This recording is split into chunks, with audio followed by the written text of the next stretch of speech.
दोस्तों, भगवान शिव के बारे में ऐसा कहा जाता है कि भगवान शिव त्रिलोक के आदि और अंत के देवता है, जिनके आगे दुनिया की सभी शक्तियां असफल हो जाती है। लेकिन क्या आपको मालूम है आखिर भगवान शिव का जन्म कैसे हुआ था? उनकी माता कौन थी और उनके पिता का क्या नाम था? उन्होंने किससे अपनी शिक्षा प्राप्त की थी और किस किस को शिक्षा का दान दिया था?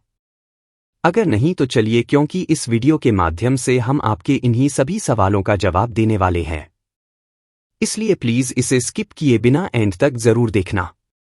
तो आज सबसे पहले भगवान शिव के जन्म से जुड़ी पहली कहानी यानी शिव पुराण की एक लोकप्रिय कथा के बारे में बताने वाले हैं।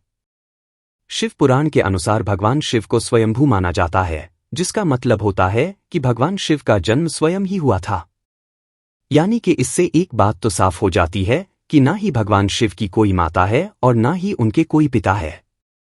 इसी कारण से भगवान शिव पंचतत्वों से भी परे है, जिस कारण से इन्हें मृत्यु का भी कोई भय नहीं है और इनकी मृत्यु कभी नहीं हो सकती। पर अब बात करते हैं विष्णु पुराण में बताई गई भगवान शिव के जन्म से जुड़ी हुई एक और कहानी के बारे में।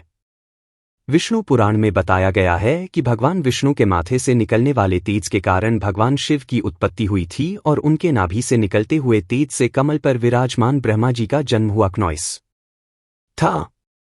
मगर दूसरी ओर भगवान विष्णु के जन्म के बारे में शिव पुराण में बताया गया है कि एक बार की बात है जब भगवान शिव अपने घुटने मल रहे थे और उनके घुटनों से निकलने वाले मैल से भगवान श्री विष्णु जी का जन्म हुआ था। पर अगर ऐसा हुआ है तो विष्णु पुराण और शिव पुराण एक दूसरे से बिल्कुल अलग है। इस कथा के अलावा भगवान शिव के जन्म की एक और पौराणिक कथा काफी ज्यादा पॉपुलर है, जिसे शायद आपने बड़े बुजुर्गों से सुना होगा। पर अगर नहीं सुना तो आपकी जानकारी के लिए बता दें कि एक बार की बात है जब भगवान विष्णु और परम ब्रह्मा जी के बीच इस बात पर बहस छिड़ गई थी कि आखिर इस संसार में सबसे महान कौन है। और जब भगवान विष्णु और भगवान ब्रह्मा इस बात को लेकर बहस कर रहे थे तो एक जलते हुए खंभे के रूप में महादेव उनके बीच आए थे। दोस्तों, वो दोनों इस रहस्य को नहीं समझ पाए और तभी अचानक से एक आवाज आई जिसने कहा कि जो भी इस खंभे का छोर ढूंढ लेगा वही सबसे महान कहलाएगा। ऐसा सुनते ही ब्रह्मा जी ने एक पक्षी का रूप लिया और खंभे का ऊपरी हिस्सा ढूंढने निकल गए। वहीं विष्णु जी ने वराह का रूप धारण किया और खंभे का अंत ढूंढने निकल गए। बहुत देर तक खोजने के बाद भी दोनों में से किसी को भी खंभे का छोर नहीं मिला और दोनों हार मानकर वापस आ गए। जिसके बाद भगवान शिव अपने असली रूप में आए, क्नॉइस। और फिर भगवान विष्णु और ब्रह्मा जी ने यह मान लिया कि महादेव ही सबसे महान और शक्तिशाली है। इनसे बड़ी शक्ति इस दुनिया में कोई नहीं है। इसके साथ ही शिव पुराण में बताया गया खंभा इस बात को दर्शाता है कि ना ही भगवान शिव जन्मे थे और ना ही उनका कोई अंत है। और एक कारण तो यही है कि भगवान शिव को स्वयंभू कहा जाता है, यानी भगवान शिव का अंत है ही नहीं, वे अमर हैं। अब हम बात करते हैं भगवान शिव से जुड़े एक ऐसे विषय के बारे में जो सबसे ज्यादा प्रसिद्ध है कि क्या भगवान ब्रह्मा भगवान शिव के पिता है? जी हाँ, इनकी ये कहानी लोगों के बीच काफी प्रसिद्ध है। तो आपको बता दें कि आखिर किस प्रकार भगवान शिव ने ब्रह्मापुत्र के रूप में जन्म लिया था। इसके पीछे विष्णु पुराण की एक पौराणिक कथा है, जिसके अनुसार जब धरती, आकाश, पाताल या कहें पूरा यूनिवर्स जलमग्न यानी पानी में डूबा हुआ था, तब भगवान विष्णु के अलावा कोई भी देव या प्राणी इस संसार में नहीं था। तब केवल विष्णु ही जल सतह पर अपने शेषनाग पर लेटे हुए नजर आ रहे थे।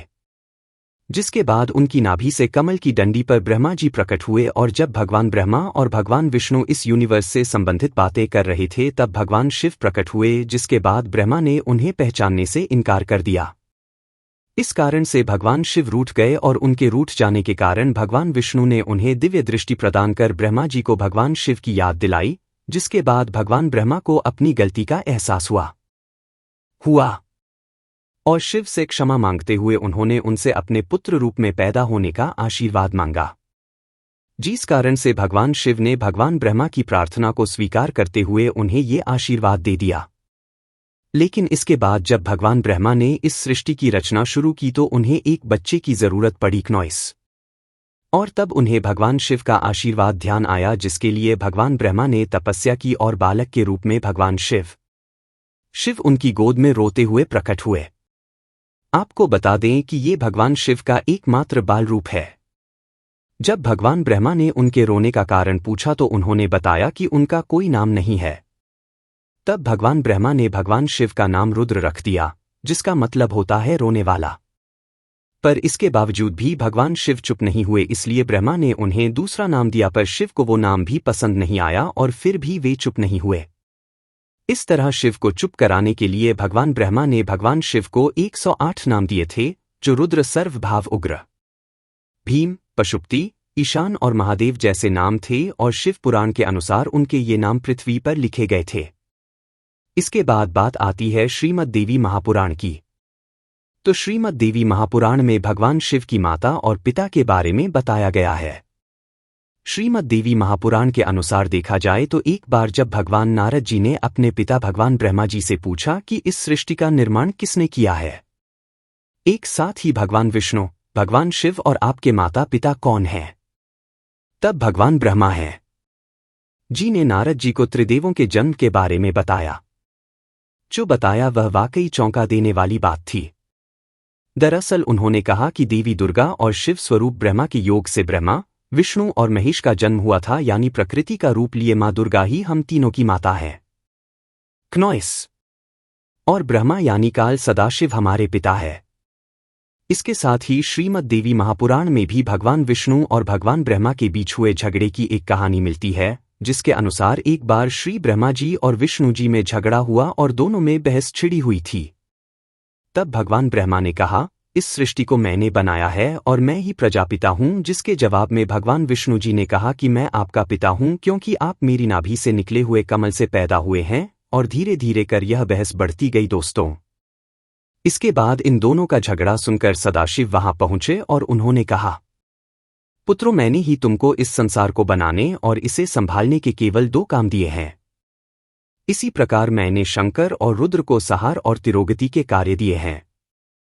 इसके साथ ही उन्होंने कहा कि मेरे 5 मुख हैं, एक मुख से आकार, दूसरे मुख से उकार, तीसरे मुख से मुकार, चौथे मुख से बिंदु और 5वें मुख से नाद यानी कि शब्द प्रकट हुए हैं।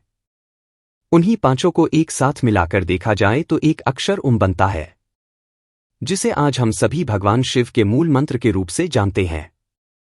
इतना कहने के बाद भगवान ब्रह्मा और विष्णु दोनों ही समझ गए कि भगवान शिव से ज्यादा शक्तिशाली इस दुनिया में कुछ भी नहीं है, और दोनों ने भगवान शिव को प्रणाम किया और चले गए। चलिए दोस्तों, अब जब आप भगवान शिव के बारे में इतना तो जान ही चुके हैं, तो क्या आपको पता है कि आखिर भगवान शिव ने किससे शिक्षा प्राप्त की थी और उनके गुरु कौन थे? हम जानते हैं, शायद ही इसका जवाब आप में से किसी को पता होगा। पर जिन्हें नहीं पता उन्हें बता दें कि भगवान शिव स्वयं इस संसार के गुरु माने जाते हैं, जिन्होंने संसार में गुरु शिष्य की परंपरा की शुरुआत की थी। लेकिन अगर सवाल आता है कि आखिर भगवान शिव किसके गुरु थे, तो आपको जरूर जान लेना चाहिए कि हिंदू धर्म के ग्रंथ कहते हैं कि ब्रह्मा जी और शिव जी इस संसार के सबसे पहले गुरु हैं, जिन्होंने गुरु शिष्य के इस रिश्ते की शुरुआत की थी। जहां भगवान ब्रह्मा ने अपने मानस पुत्रों को शिक्षा प्रदान की थी, वही भगवान शिव ने अपना ज्ञान केवल अपने 60 शिष्यों को दिया था, यानी भगवान शिव 60 शिष्यों के गुरु थे। और वे जिन शिष्यों के गुरु थे उन्हें आज के समय में सप्त ऋषियों का दर्जा दिया गया है।